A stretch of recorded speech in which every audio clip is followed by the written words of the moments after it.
My name is Ben Fama Jr. I'm a student documentary filmmaker. I'm making a film called A Virus Called Fear. And briefly, I was wondering if you can give me an input on how we went from having rational fear to like not get eaten by tigers and bears, and how we came to irrational fears like politics and religion. Okay, that's a very interesting thought.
Hey, I'm Ben.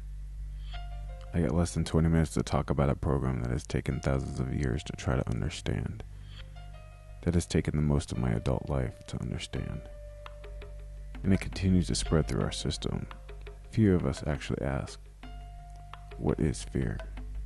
A lot of psychologists and researchers believe that fear is an innate emotion.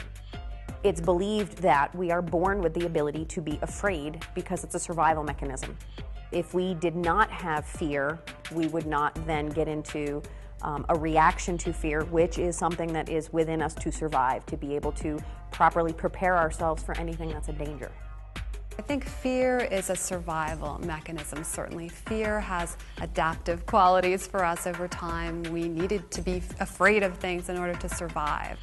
So the basic fears like fear of lightning, fear of fire, fear of heights, fear of danger, fear of the saber-toothed tiger, all of those were quite functional for us. And then over time, when there was not that need to be afraid of those things because we were living in more industrialized societies, we seemed to be afraid of other things, mainly other people. Certainly, fear would be a very valuable biological mechanism because our ancestors would have lived perilous lives. They'd have been frightened of predators, lions, saber-tooths, no, probably not saber-tooths, and leopards. They would have had disease would have swooped without warning, without explanation, so they would naturally have tried to think of ways to avoid these terrible dangers. In the case of disease, which before modern science was completely unpredictable, unknowable, one would naturally fall into superstitious habits. These are superstitious responses, and when you're living in a world of ignorance. So it's not surprising that people will go to incredible lengths to survive. If you think back to, caveman days, hearing noises, fear for your life, are you in danger of any kind, that there are fears that are actually just natural, innate, that are there to kick in the fight or flight response so that we are on guard, we're prepared for something that may be something we need to either avoid, something we need to get away from, escape from, in order to keep ourselves alive, keep ourselves safe. That type of an innate fear is going to be very different from fears that are learned. Our survival fears, when you look at evolutionary psychology, what we needed to be afraid of in order to survive. And I can't say that that's had adaptive qualities, but a sociologist would probably say that it's been functional. It sounds a little bit odd to think that fear could be functional, but in actuality, if you look at in-groups and out-groups in society, the us versus them, it's actually quite functional to be afraid of them. Certainly a lot of fears that it is believed are learned along the way or conditioned, depending on the school of psychology that you believe. But then there's also a lot of research to show that there are innate fears that we are born with that are there to protect us, that we need those natural reactions in order to be prepared, be on guard, and survive threats.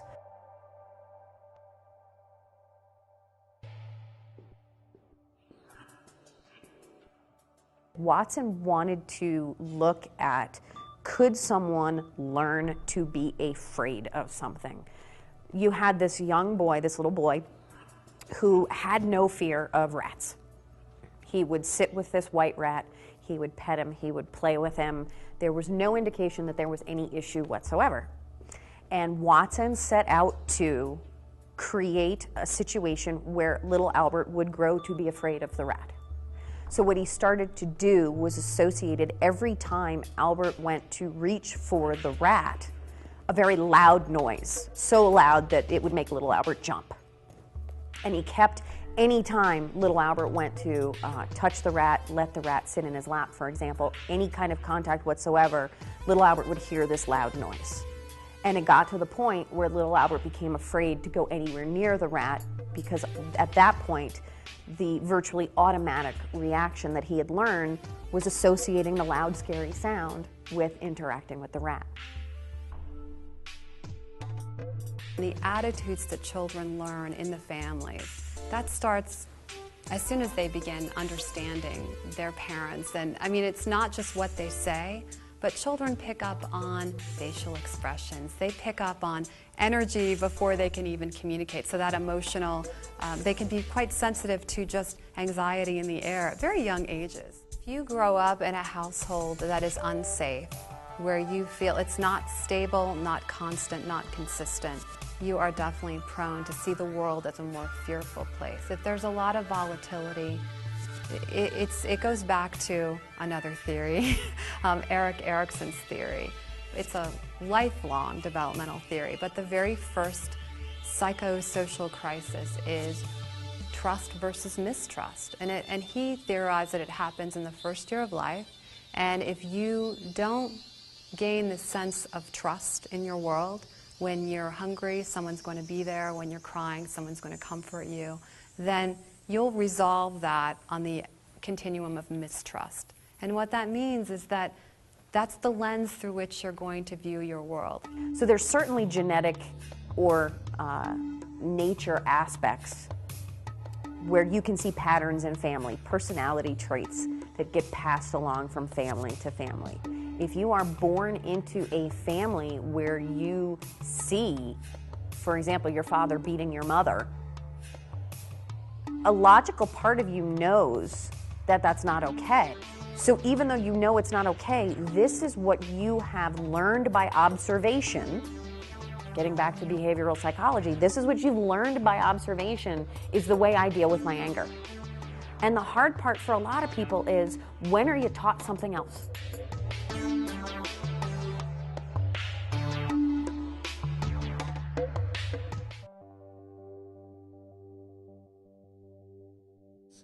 Then if you're governed by fear, you could very well make up superstitions. Pigeons do it in Skinner boxes. Skinner himself did a very interesting experiment in which he put pigeons in a Skinner box is a cage in which if the pigeon does something like peck a key, it gets a reward, and pigeons readily learn to do that. I will try to pick out some particular pattern of behavior and make it a more frequent part of the repertoire of the bird. Right, fine. This bird has been already conditioned to eat when the magazine sounds and the light flashes. When it came to Skinner's work, what Skinner wanted to look at was, could you use twofold, rewards and punishments? Whereas if you introduce something positive, like to a pigeon a food pellet, it would encourage the pigeon to keep pecking at the lever to get more food, and thus would continue pecking and continue pecking. So you get a behavior to increase and continue. It's not doing anything in particular, you see, but I'm going to try to get it to do something. Suppose I shape up the behavior of making a complete turn. If he came back after a few hours and saw half a dozen pigeons under this regime, one pigeon would be preening under its left wing, another would be turning round in circles, another would be scratching the ground, another would be wiping its head on the ground. Each pigeon had superstitiously done something, accidentally been rewarded because that's when the mechanism produced the food, and carried on doing it. And so each pigeon became a kind of maniac for doing a particular ritual, which is exactly like one tribe sacrifices a goat in order to make the rains come. Another tribe gets down on its knees and faces Mecca and prays 5 times a day, whatever it is. Each tribe develops its own superstition in order to get rewarded, and of course in order to avoid being punished, in order to avoid the fearful consequences of random events which they had no control over. Because it's believed that for a lot of people, religion is something that people find comforting because, for example, a fear of death. Well, if there's this wonderful afterlife, I'm going to go to heaven and there's going to be all my family there, it's suddenly not so bad. So it's believed that for a lot of people, religion has become a societal way of coping with anxieties. If you believe the way we do, then yes, you're going to come back as a more evolved being, you're going to go to heaven, you're going to have your own planet, you're going to have 40 virgins or something in your afterlife. But if you don't, then it's going to be eternal hell and damnation.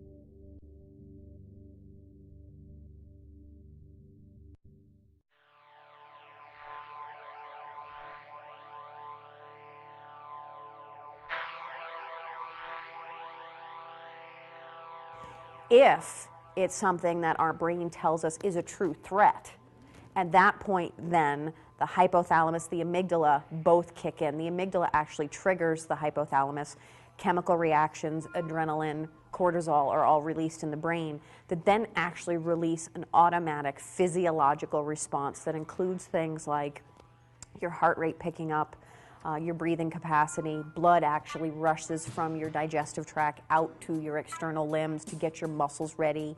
Your senses actually increase and become more aware, such as hearing, such as your vision. And at that point, you are ready to either fight or flight. Do I need to prepare myself for something that I need to respond to, or do I need to take off? When people are afraid, it can override their cognitive abilities, and so they're not really thinking through things. They're reacting in an emotional place, a fear-based place, that amygdala place. And so their fear can be quelled somewhat by listening to someone who will say, this is the solution. This is what we all need to do. It's strange now that what the media does is play up those fears of danger, something happening to me or someone I love. And those fears are really played up in the media through the sensationalized stories that will lead the newscast. The point is that the news media preferentially feeds us negative stories because that's what our minds pay attention to. And there's a very good reason for that. Every second of every day, our senses bring in way too much data that we can possibly process in our brains. And because nothing is more important to us than survival, the first stop of all of that data is an ancient sliver of the temporal lobe called the amygdala. Now, the amygdala is our early warning detector, our danger detector. It sorts and scours through all of the information, looking for anything in the environment that might harm us. So given a dozen news stories, we will preferentially look at the negative news. And that old newspaper saying, if it bleeds, it leads, is very true. So if we heard a newscast about a school shooting, and we remember Columbine, and we remember Virginia Tech, and we can tick off a number of things that happen over a 10-year span or longer, we overestimate the likelihood that that will occur.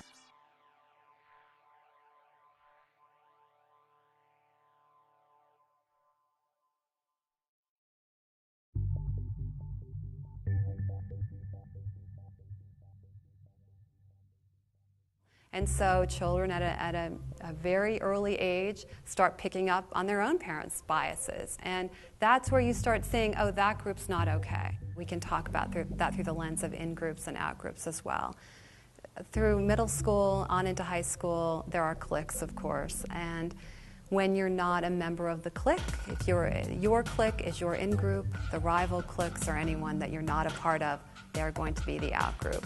When we look at bullying, it's not always just physical bullying, it's the emotional torments and the teasing. And often that can have a longer impact on an adult, not only the adolescent, but it can go on way into adulthood, the impact of being ostracized and being left out. And there is a fear for many people of not belonging, and it can be traced back to that. And for people with a very strong fear in that sense, they'll do all kinds of things in order to belong. You could have someone with a fear of rejection where legitimately it does seem irrational, but maybe there's one person, you know, their father along the way, who nothing was good enough and rejected them. It's amazing how one experience can plant the seeds for a fear to continue.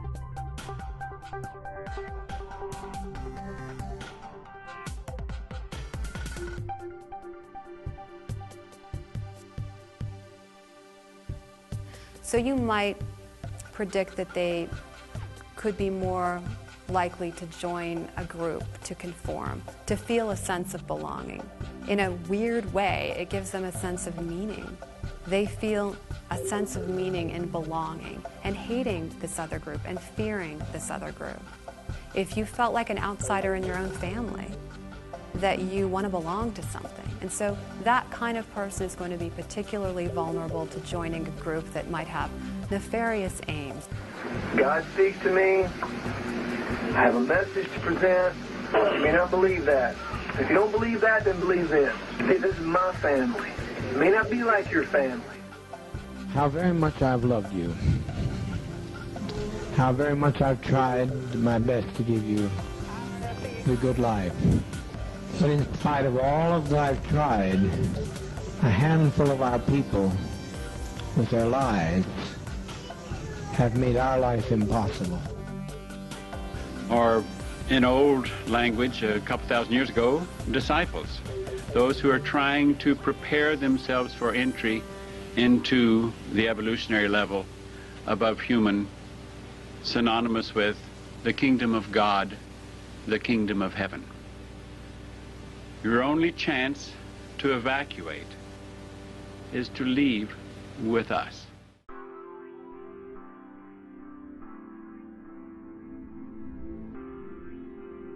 Nowadays, increasingly, we understand where danger comes from, we know where disease comes from, we don't know exactly, but approximately.